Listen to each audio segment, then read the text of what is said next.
सभी को मेरा अभिनंदन। मेरा नाम नरेश कुमार है। मैं गोंडा ब्लॉक से संविलिय विद्यालय बांसकोड़ा में सहायक अध्यापक के पद पर कार्यरत हूँ। आज मैं आपको मेरी माटी मेरा देश शीर्षक के अंतर्गत एक कहानी सुनाने जा रहा हूँ जो कि देशभक्ति की भावना पर आधारित है। इस कहानी का एकमात्र मकसद बच्चों के मन में देशभक्ति की भावना जागृत करना है ताकि बच्चे भारत देश से प्रेम करें और अपने देश को ऊंचाइयों तक ले जाने में अपना योगदान दें और अपने देश की सेवा करने के लिए सदैव तत्पर रहें। तो शुरू करते हैं अपनी कहानी। कहानी का शीर्षक है तनु का सपना।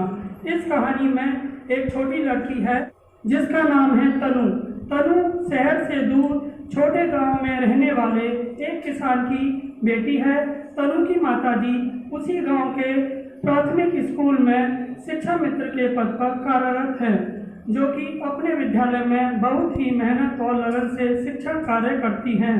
तनु भी उसी विद्यालय में कक्षा 8 में पढ़ती है।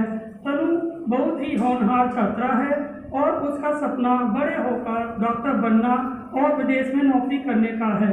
बच्चों कहते हैं ना कि सपनों की कोई सीमा नहीं होती।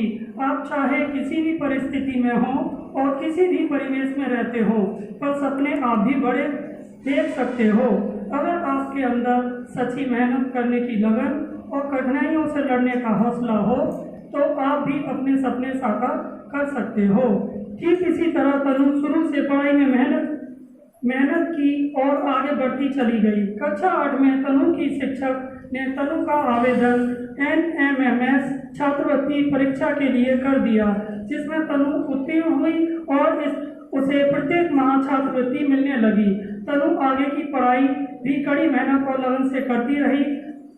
विभिन्न तरह की छात्रवृत्ति प्रतियोगिताओं को भी उत्तीर्ण करती रही और एक दिन वह आया जब तनु का सपना साकार हुआ और तनु का सिलेक्शन अमेरिका के मेडिकल कॉलेज में छात्रवृत्ति के आधार पर हुआ। तनु अमेरिका से अपनी डॉक्टरी की पढ़ाई पूरी करके अपने देश अपने गांव वापस आई। गांव वालों ने तनु का बहुत ही शानदार तरीके से स्वागत किया। वे सब तनु से बहुत खुश थे क्योंकि तनु ने उनके गांव और देश का नाम रोशन किया था। कुछ समय उपरांत ही तनु को अमेरिका से डॉक्टर के पद पर नौकरी करने का प्रस्ताव आया। तनु के माता पिता, तनु और उसके गांव के लोग सभी बहुत खुश थे। अब तनु अमेरिका जाने की तैयारी में जुट गई। सारी तैयारियां पूर्ण हो चुकी थी और अमेरिका जाने की तारीख भी नजदीक थी। तभी गांव में एक भीषण महामारी फैल जाती है। गांव के लोग एक एक करके इस महामारी की चपेट में आने लगते हैं और कुछ लोगों की मृत्यु भी हो जाती है। क्योंकि गांव शहर से काफी दूर था तो लोगों को उचित इलाज नहीं मिल पा रहा था। तनु को ये बात परेशान करने लगी और तनु गांव वालों की देखभाल में जुट गई। अमेरिका जाने का दिन भी नजदीक आ गया था, किंतु वह अमेरिका नहीं गई। तनु ने गांव में रहकर अपने गांव के लोगों की सेवा करने का निर्णय लिया और गांव में ही अपने घर पर एक निजी अस्पताल खोल लिया। तनु की देखरेख में गांव के लोग ठीक हो गए। धीरे धीरे तनु का अस्पताल आसपास के सभी गांव में प्रसिद्ध हो गया और आज तनु अपने गांव में अपने लोगों के बीच शिक्षा, स्वास्थ्य और रोजगार से वंचित लोगों की सेवा का कार्य कर रही है।